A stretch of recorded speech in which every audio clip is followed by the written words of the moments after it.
Olá, pessoal do Dominantes Online, aqui é a Luciana Naar, professora de Biologia. Nós estamos no módulo Classificação dos Seres Vivos. Estamos falando sobre reino protistas nessa videoaula. E nessa videoaula, especificamente, eu vou falar sobre os protozoários, ok? Bom, vamos falar primeiro sobre as características gerais de todos os protozoários. Eles são seres unicelulares, são protozoário, é unicelular, diferente de alguns protistas que podem ser pluricelulares, só que eles são algas, ok? Protozoários são unicelulares, eles podem viver em colônias, ou seja, juntos, unidos, né? São eucariontes e heterotróficos, então a gente não tem protozoário fazendo fotossíntese, não tem protozoário fazendo quimiossíntese, ok? Todos eles são heterotróficos. Podem ser de vida livre ou podem ser parasitas. São encontrados em água doce, salgada, ambientes úmidos, ok? Mas eles ainda precisam de água. Estabelecem relações benéficas com outros seres. Por exemplo, os triconímfa, né? Eles vivem no intestino de cupins. A gente já viu essa relação, né? Numa aula em que eu falo sobre relações ecológicas, onde o cupim ele se alimenta de madeira. Ele não consegue digerir a madeira. Quem digere a madeira para ele são esses protozoários que vivem lá em simbiose, ok? Então, não só doenças causam os protozoários, eles podem sim viver em simbiose com outros seres. A nutrição é realizada por fagocitose, ok? Para quem não lembra, fagocitose é o englobamento de partículas, você emite pseudópodos, né, a partir da membrana plasmática e traz para dentro partículas, ou também conhecido como um predatismo de micro-organismos, né? E também pode ser por absorção, então ele se espalha, né, e fica ali absorvendo nutrientes do meio. A digestão, ela é intracelular, então ela acontece dentro de células, não tem aparelho digestório para digerir, né, as moléculas fora da célula. E os resíduos, eles são eliminados da célula por um vacúolo residual. E aí a gente classifica, né, até do ponto de vista realmente patológico, esses protozoários. Eles são classificados, como é que acontece, né, a classificação deles para a gente aqui? De acordo com a estrutura utilizada na sua locomoção. Então, de acordo com a forma com que ele vai se locomover, a gente vai colocar eles em grupos, ok? Então, olha só, a gente tem os ameboides, risópodes ou sarcodíneos. A gente tem o grupo dos flagelados, ou também chamado de mastigófaros, ciliados e o grupo do esporozoários. Vou começar falando com vocês, então, sobre os protozoários ameboides, né? Eles fazem parte do filo Sarcodina, tá? E também podem ser considerados risópodes, ok? Ameboides, movimento ameboide, lembra alguma coisa a vocês, né? Uma ameba, né? É aquela que se movimenta a partir das projeções da sua membrana plasmática. Então aqui, olha, a gente vê uma figura em que a gente vê bem o espalhamento da membrana citoplasmática dessa ameba, né? E como é que ela vai fazendo, então, esse movimento ameboide de locomoção. Os protozoários ameboides, eles têm como habitat água doce, mares e solos úmidos. Então, eles podem ser tanto de água doce quanto salgada e também em solos. E aí, como eu disse para vocês, né? Eles se locomovem através desses pseudópodes. Então, a gente está chamando isso de movimento ameboide.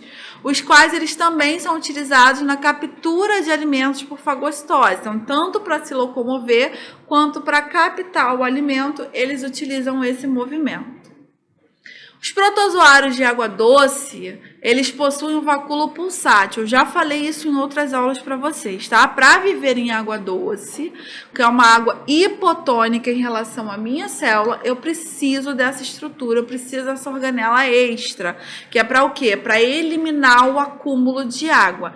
Lembrem-se, a água, quando você é hipertônico, ela tende a entrar, ela tende a caminhar sempre para o lado hipertônico. Então, no caso, né, dessas células viverem em água doce, elas são hipertônicas em relação ao meio, elas tendem a ganhar água para eliminar essa água vacúolo pulsátil.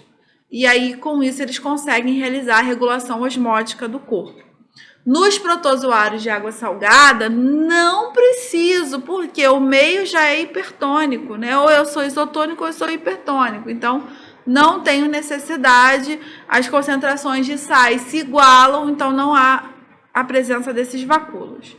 Algumas espécies desse grupo ameboide são parasitas. A gente vai estudar numa outra videoaula doenças causadas por protozoários, chamadas protozooses. Então, nesse grupo das amebas, especificamente, a gente vai ter a entameba histolítica e a entameba gingivalis, né? E outras, muitas são de vida livre, como, por exemplo, a ameba protos, né? Que é a própria ameba mesmo, ok? Então, a gente tem grupos patogênicos e grupos de vida livre.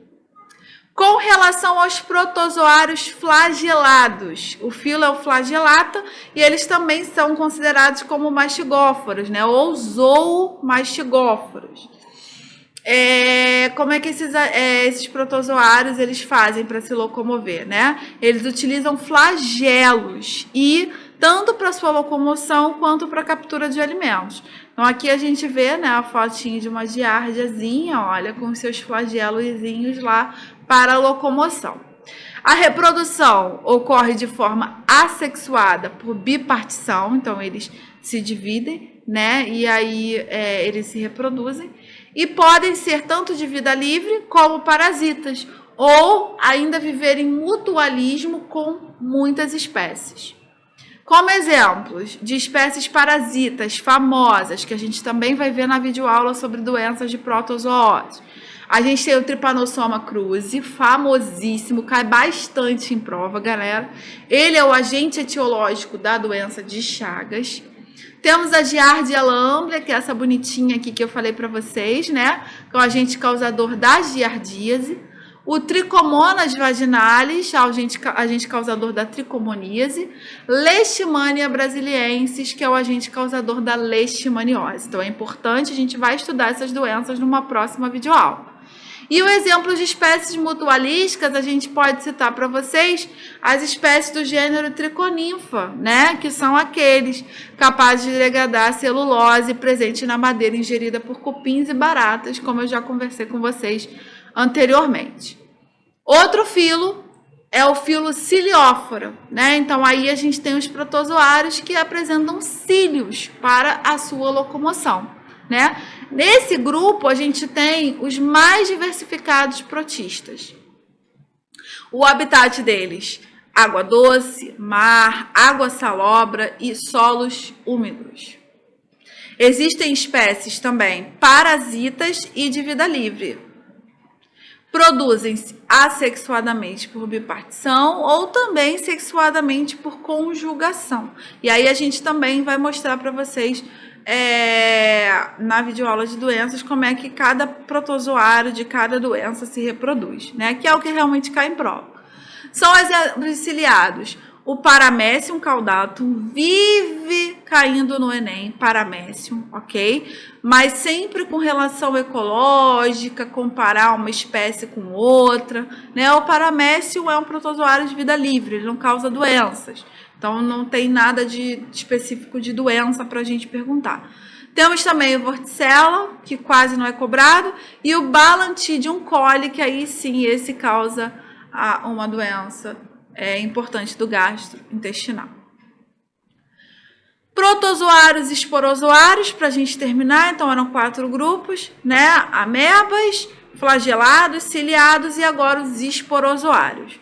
Né? Dentro dos protozoários e esporozoários ou filosporozoa, a gente tem os endoparasitas, então eles não têm, na verdade, né, estrutura de locomoção, então eles têm que obrigatoriamente ser endoparasitas, tá bom? Então o habitat é sempre no interior do corpo, ou até mesmo no interior de células, não tem jeito. Como eu disse, não apresenta estrutura especial para deslocamento, como o pseudópodo, flagelo, cílio, como a gente viu nos outros, mas eles podem se deslocar no ambiente por meio de flexões do corpo ou por deslizamentos, né? Então são esporos, são levados, ok? Apesar de não apresentar uma estrutura específica, eles ainda conseguem se locomover. Obtém o alimento por absorção ou pinocitose. Pinocitose, galera, é a mesma coisa que fagocitose, né? Só que a fagocitose é de material sólido e a pinocitose seria um material líquido, né? Seriam gotículas, ok?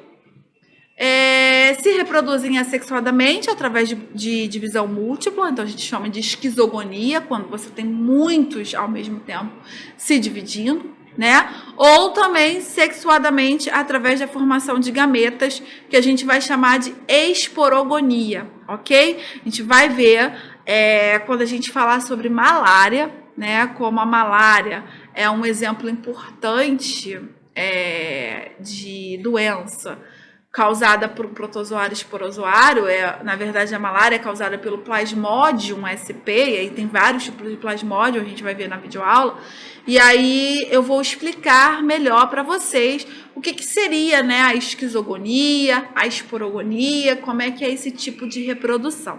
Então, como exemplo de esporozoários desse grupo, a gente tem o Plasmodium, que é o da malária, importantíssimo em prova, assim como a doença de Chagas, tá? E o Toxoplasma sp, o Toxoplasma gondii, causador da toxoplasmose, também chamada de doença da arranhadura do gato, que a gente também vai conversar na videoaula sobre doenças de protozoonose, ok?